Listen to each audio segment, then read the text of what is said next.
मेरी शादी अमेरिका के रहने वाले लड़के से हुई थी। सुहाग रात वाले दिन जब वह लड़का मेरे करीब आया और उसने मेरा घूंघट उठाया तो उसे देखकर तो मेरे होश ही उड़ गए, क्योंकि वह अमेरिका वाला लड़का तो मैं 24 साल की एक भरी पूरी जवान लड़की थी, लेकिन मेरे लिए कोई रिश्ता ही नहीं आ रहा था। माँ को मेरी शादी की बहुत फिक्र रहती थी। माँ ने रिश्ता बताने वाली औरतों को भी कहा हुआ था। वह भी जो 2-3 रिश्ते मेरे लिए लेकर आईं तो वो माँ को पसंद नहीं आए थे। माँ ने उन रिश्तों के लिए इनकार कर दिया, क्योंकि उनमें से किसी की बीवी पहले मरी हुई थी तो कोई दूसरी शादी करना चाहता था। बेशक मैं बहुत ज़्यादा बला की खूबसूरत ना थी, लेकिन फिर भी दिखने में ठीक ठाक लगती थी। अब मैं ऐसी भी गई गुजरी नहीं थी कि माँ मेरी शादी किसी शादीशुदा इंसान से करने पर राजी हो जाती। मेरी भी ये ख्वाहिश थी कि मेरे लिए जिस भी लड़के का रिश्ता आए वह कुंवारा हो और अमीर हो, और साथ ही मेरी उम्र का हो या फिर मुझसे 2-3 साल बड़ा हो। मेरा नाम सुनैना है और मैं एक लोअर मिडिल क्लास फैमिली से आती हूँ। जब से मैंने होश संभाला था अपने घर में मैं गरीबी ही देखती आई थी। अभी भी हमारे हालात वैसे ही थे जैसे पहले थे। इसकी वजह यह थी कि मेरे कोई भी भाई नहीं था। मैं सिर्फ 2 बहनें ही थी, जिनमें से मैं बड़ी थी और मेरी छोटी बहन मुझसे 3 साल छोटी थी। मेरे माँ बाप दोनों बहुत अच्छे इंसान थे। उन्होंने कभी भी ऊपर वाले से शिकायत नहीं की कि हम इतनी गरीबी में क्यों हैं। जैसी हमारी ज़िंदगी चल रही थी उसी में वह बहुत खुश थे। हम बहनें भी अपने माँ बाप पर ही गई हुई थीं। हमें जो भी खाने को पहनने को मिल जाता हम उसी में भगवान का शुक्रिया अदा करते। मेरी उम्र उस वक्त 12 साल की थी जब माँ ने अपनी कमाई से हम दोनों बहनों के लिए दहेज जोड़ना शुरू कर दिया था। वह हमारी उसी उम्र से हमारे दहेज के लिए थोड़ी थोड़ी चीज़ें खरीद कर रखने लगी थीं। जो चीज़ पहले 1,000 की थी वह चीज़ अब 10,000 से भी ऊपर की मिल रही थी। कभी कभी मैं सोचती कि शायद मेरे हाथों में शादी की लकीर ही नहीं है। क्या मैं सारी ज़िंदगी कुंवारी ही रहूँगी? मेरी छोटी बहन मुझसे ज़्यादा खूबसूरत और गोरी थी, लेकिन फिर भी मुझे अपनी बहन से कभी भी जलन का कोई एहसास नहीं हुआ। हम दोनों बहनों ने सिर्फ इंटर तक की पढ़ाई कर रखी थी। गरीबी के कारण आगे की पढ़ाई करना बहुत मुश्किल हो गया था, इसलिए हम दोनों बहनें इंटर करने के बाद घर बैठ गईं। आस पड़ोस की औरतें भी यह कहने लगीं कि बेटियों को ज़्यादा पढ़ाने लिखाने की आखिर ज़रूरत ही क्या है, करना तो इन्हें चूल्हा चौका ही है, तो फिर पढ़ाई के लिए पैसा बर्बाद करने का कोई फ़ायदा नहीं है। मुझे उन लोगों की यह सारी बातें बहुत बुरी लगती थीं, लेकिन फिर भी मैं सब्र कर जाती थी, क्योंकि कहते हैं ना कि जितने मुंह उतनी बातें, और वैसे भी कोई किसी की जुबान तो बंद नहीं कर सकता है। जैसे जैसे दिन गुजरते जा रहे थे मेरी माँ की परेशानी बढ़ती ही जा रही थी। उन्हें छोटी बहन की भी फिक्र हो रही थी। उनका कहना था कि जब तक मेरी शादी नहीं हो जाती तो वह छोटी बहन की शादी कैसे करेंगी। लेकिन फिर मैंने अपनी माँ से एक दिन कहा कि माँ, अगर छोटी के लिए कोई अच्छा रिश्ता आता है तो तुम देर मत करना, उसकी शादी कर देना, क्योंकि जब मेरे नसीब में शादी लिखी होगी तब मेरी भी शादी हो जाएगी। माँ मेरी बात से बहुत ज़्यादा दुखी हो गई।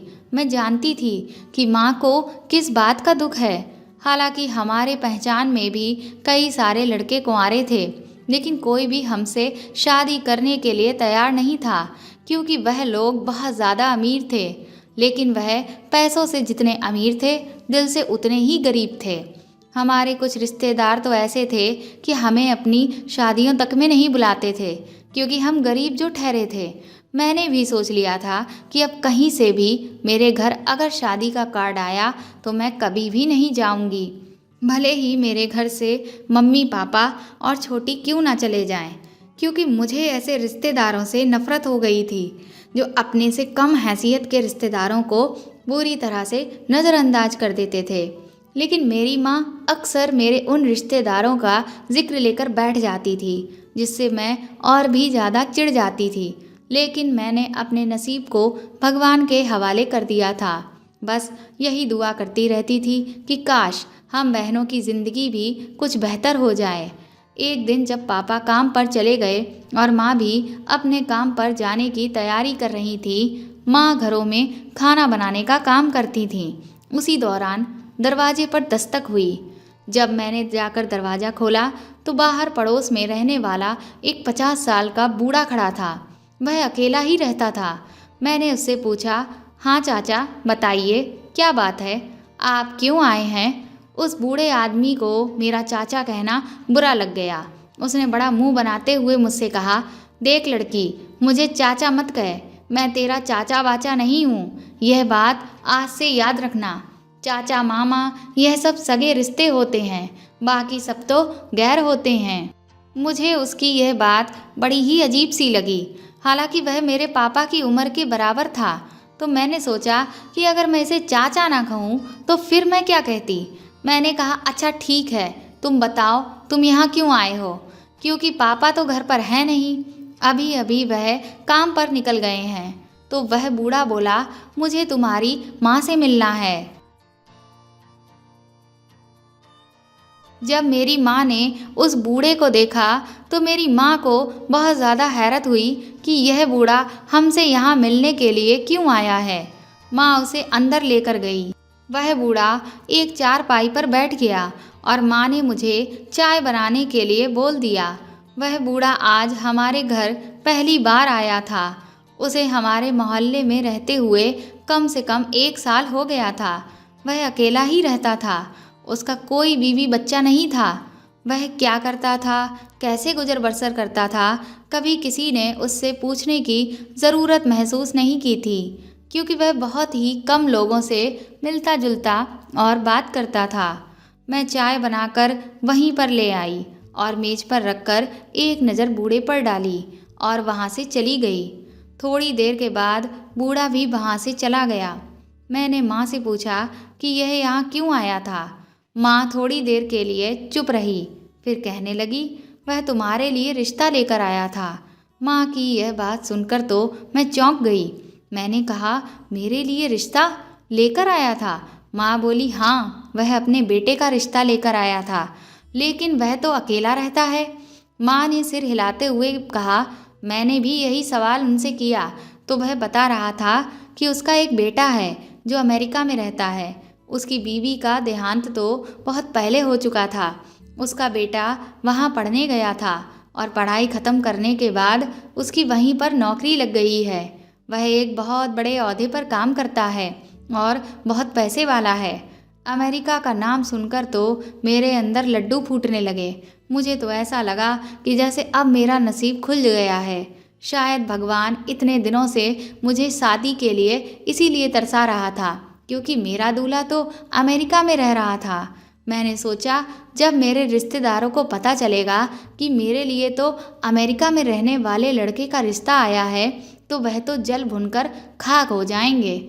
मैंने कहा, माँ, फिर तुमने उनकी बात का क्या जवाब दिया? माँ ने कहा, मैंने अभी उसे कोई जवाब नहीं दिया है, लेकिन मैं बहुत ज़्यादा खुश थी इस रिश्ते से, क्योंकि ऐसा रिश्ता पाकर तो मैं सबसे खुशनसीब बन जाती। अब तो मेरे पैर ज़मीन पर ही नहीं टिक रहे थे। मेरी बहन मुझसे बोली, दीदी, शादी के बाद अमेरिका जाकर हमें भूल ना जाना, वरना मैं तुमसे कभी भी बात नहीं करूँगी। मैंने छोटी की बात पर हंसकर कहा, अरे पगली, मैं तुम सबको कैसे भूल सकती हूँ, और अगर ऊपर वाले ने चाहा तो तेरे लिए भी मैं वहीं अमेरिका में कोई अच्छा सा लड़का ढूंढकर तेरी भी शादी करवा दूँगी। फिर तू और मैं सारी ज़िंदगी वहाँ पर ऐश करेंगे। अब मुझे इस बात का इंतज़ार रहने लगा कि किसी भी तरह से उस बूढ़े के लड़के से मेरा रिश्ता तय हो जाए और मेरा भी घर बस जाए। फिर एक दिन वह बूढ़ा जब मेरे घर आया तो उस वक्त पापा घर पर ही थे। पापा ने उससे कहा कि देखो भाई, हम ऐसे शादी नहीं कर सकते, पहले मुझे तुम अपने बेटे की तस्वीर दिखाओ। इस बात पर बूढ़ा थोड़ा शांत हो गया और कहने लगा, मेरे पास मेरे बेटे की कोई तस्वीर नहीं है। क्योंकि जो तस्वीर थी वह तो खो गई है। तुम एक बार रिश्ता पक्का कर दो, जब मेरा बेटा अमेरिका से आएगा तो तुम लोग उससे मिल लेना। मेरे मम्मी पापा बहुत सीधे थे। मेरी माँ ने उस बूढ़े से कहा, आज का दौर तो बहुत आगे निकल चुका है, हर कोई आजकल व्हाट्सएप यूज कर रहा है, तो तुम व्हाट्सएप पर ही उसकी कोई तस्वीर क्यों नहीं मंगवा लेते। मुझे भी अपनी माँ की यह बात बिल्कुल ठीक लगी, लेकिन बूढ़ा कहने लगा कि मेरे पास कोई मोबाइल फ़ोन ही नहीं है, मैं किसी फ़ोन का इस्तेमाल नहीं करता। इसलिए उसने कहा कि मैं घर पर उसकी कोई तस्वीर ढूंढ लूँगा। फिर 2 दिन के बाद वह दोबारा जब मेरे घर वापस आया तो एक तस्वीर लेकर आया और बोला कि यह तस्वीर मुझे अपने घर में दराज के अंदर दबी हुई मिली। मेरे पापा ने तस्वीर को देखा। लड़का तो बहुत अच्छा था, शक्ल सूरत भी उस बूढ़े से काफ़ी मिलती थी। पापा ने कुछ दिन सोच विचार करने के लिए उस बूढ़े से मांगे, क्योंकि वे जल्दबाजी में कोई भी गलत कदम नहीं उठाना चाहते थे। माँ ने उस बूढ़े के बेटे की तस्वीर अपने पास रख ली और फिर मुझे भी दिखा दी। मुझे भी वह लड़का पहली ही नज़र में पसंद आ गया था। मैं उसके बेटे के साथ अमेरिका जाने के ख्वाब देखने लगी थी। मम्मी पापा रोज़ाना मेरे रिश्ते के बारे में बातें करते, लेकिन वह किसी भी नतीजे पर नहीं पहुंचते।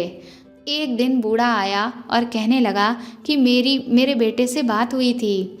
वह जिस कंपनी में काम करता है उसे वहाँ से छुट्टी नहीं मिल रही है, लेकिन उसने कहा है कि वह तुम्हारी बेटी से टेलीफोन पर शादी कर लेगा।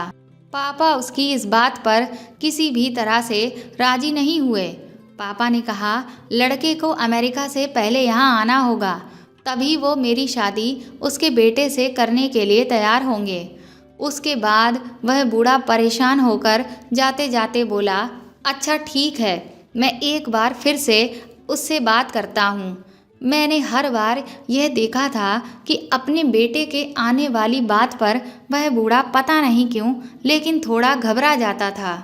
अब तो मैं हर रोज़ भगवान से दुआ करने लगी कि भगवान अब सब कुछ अच्छा हो जाए, क्योंकि मैं इस रिश्ते के लिए दिलो जान से राजी थी और इस रिश्ते को किसी भी तरह से गंवाना नहीं चाहती थी, क्योंकि लड़का बहुत ज़्यादा अमीर था और अमेरिका में नौकरी करता था और शादी के बाद वह लड़का मुझे भी अपने साथ अमेरिका लेकर जाता। 2 दिन के बाद बूढ़ा एक बार फिर रिश्ते के सिलसिले में पापा की राय जानने के लिए आया, तो पापा ने हाँ कर दी, क्योंकि वह भी इतने अमीर लड़के का रिश्ता अपने हाथ से जाने नहीं देना चाहते थे। लेकिन उन्होंने भी एक शर्त उस बूढ़े के सामने रख दी कि जब उसका बेटा अमेरिका से आएगा वह तभी शादी करेंगे। फिर कुछ दिनों के बाद बूढ़े ने आकर बताया कि 1 हफ्ते के बाद उसका बेटा आ रहा है, बस कुछ दिनों के लिए, क्योंकि उसे बड़ी मुश्किल से छुट्टियां मिली हैं। अब मेरी शादी की तारीख तय कर दी गई। मेरी शादी उसी दिन हो रही थी जिस दिन उसका बेटा अमेरिका से आ रहा था। बूढ़े ने कहा कि शादी हमें बहुत सादगी से करनी है, क्योंकि उसको बहुत ज़्यादा भीड़ भाड़ पसंद नहीं है। हमने भी शादी की तैयारी शुरू कर दी। माँ का तो खुशी के मारे कोई ठिकाना ही नहीं था। माँ ने जब मोहल्ले के लोगों को बताया कि मेरी बेटी की शादी बूढ़े के अमेरिका में रहने वाले बेटे से हो रही है, तो सब मेरी किस्मत से जलन खाने लगे। माँ ने शादी में ज़्यादा लोगों को नहीं बुलाया, बस चंद मोहल्ले और घर वाले लोग ही शामिल हुए थे। जैसे जैसे शादी की तारीख पास आ रही थी, मेरे दिल की धड़कन भी बढ़ती जा रही थी। मैं हर समय सोते जागते उस अमेरिका वाले लड़के के ख्वाब देखा करती थी। मैं उसके साथ सड़कों पर अमेरिका की सैर करती, फिर कभी किसी मॉल में शॉपिंग करने जाती, तो किसी होटल में खाना खाती। मैं ख्वाबों की दुनिया में चली गई थी। और इधर जो मेरी छोटी बहन थी, वह तो लगातार बस यही रट लगाए हुए थी कि अमेरिका जाकर हमें भूल न जाना। आखिरकार मेरी ज़िंदगी में भी वह दिन आ गया जिसका ख्वाब हर लड़की देखा करती है, मेरी शादी का दिन। मगर उस दिन बूढ़े ने बताया कि उसके बेटे से बात हुई है, वह अभी तक अमेरिका में ही है। ये बात सुनकर तो मेरे घर वाले बहुत परेशान हो गए। बूढ़ा भी बहुत परेशान था। वह बार बार अपने बेटे अजय को फ़ोन मिला रहा था, लेकिन उसका नंबर बंद जा रहा था। इस सब में हर कोई इतना परेशान हो गया कि क्या बताएं। उस बूढ़े की भी हालत बहुत ज़्यादा खराब हो गई और उसे डॉक्टर को दिखाकर आराम करने के लिए उसके घर भेज दिया गया। लेकिन कुछ देर बाद बूढ़े ने खबर भिजवाई कि उसका बेटा आ चुका है। थोड़ी देर बाद मैंने अपने दूल्हे को देखा, जो पंडित के साथ चलकर आ रहा था। वह सेहरा बांधे हुए था। अपने दूल्हे को देखकर मैं खुशी से फूली ही नहीं समा रही थी। मैं अपने दूल्हे का दीदार करना चाह रही थी, लेकिन पंडित जी ने कहा कि दरअसल कोई भी दूल्हे का सेहरा ना उठाए, क्योंकि अगर दूल्हे का सेहरा उठाकर किसी ने भी शादी से पहले उसका चेहरा देखा तो बहुत बड़ा अपशगुन हो जाएगा। जिस वजह से दूल्हे का सेहरा उठाया ही नहीं गया और फिर मेरी और अजय की शादी हो गई और मैं अजय के साथ विदा हो गई। हमारा घर तो वैसे भी बहुत ही पास था, इसलिए मुझे गाड़ी में बिठाकर सभी लोग तुरंत ही चले गए। मैं भी अपने पति अजय के साथ उसके घर आ गई और फिर मुझे सुहाग की सेज पर बिठा दिया गया। अब सभी लोग जा चुके थे और मैं अपनी सुहाग रात को अपने पति का बेसब्री से इंतज़ार करने लगी, लेकिन बहुत देर तक वह आया ही नहीं तो मेरी जरा सी आँख लग गई। तभी मुझे अचानक से कुछ आहट महसूस हुई तो मेरी आँख खुली। मैंने जल्दी से अपना घूंघट ओढ़ लिया और अजय को देखने के लिए बेताब हो गई। मेरा दिल जोर जोर से धड़क रहा था, जैसे कि निकलकर अभी बाहर ही आ जाएगा। इतने में अजय अंदर आए और मेरे पास आकर बैठ गए और फिर कुछ लम्हे गुजरने के बाद उन्होंने धीरे से मेरा घूंघट उठाया। मैं तो शर्म के मारे अपनी नज़रें उठा ही नहीं पा रही थी। फिर उन्होंने मुझसे कहा, तुम बहुत प्यारी और खूबसूरत लग रही हो सुनैना। मैं अचानक से भौचक्की सी रह गई। जब यह आवाज़ मेरे कानों में पड़ी तो चौंकते हुए मैंने अपनी नज़रें उठाईं और अपने सामने बैठे शख्स को देखकर तो मेरी जान ही निकल गई, क्योंकि मेरे सामने मेरा पति अजय नहीं बल्कि मेरा ससुर ही बैठा हुआ था और उसी ने मेरा घूंघट उठाया था। उसे देखकर मुझे बहुत गुस्सा आ गया और मैंने उसका हाथ झटक दिया। मैंने कहा, यह क्या बदतमीजी है चाचा, मैं तो तुम्हारे बेटे की अमानत हूँ। मेरा ससुर हैरान होकर बोला, अरे भला मैं तुमसे क्यों बदतमीजी करूँगा, और तुम मुझे अब चाचा मत कहो, मैं तुम्हारा चाचा नहीं हूँ। और तुम किस बेटे की बात कर रही हो, मेरा कोई बेटा नहीं है। जब मेरी कभी शादी ही नहीं हुई तो मेरा बेटा कहाँ से पैदा हो गया। मेरे ससुर की बात सुनकर तो मेरा दिल बैठने लगा।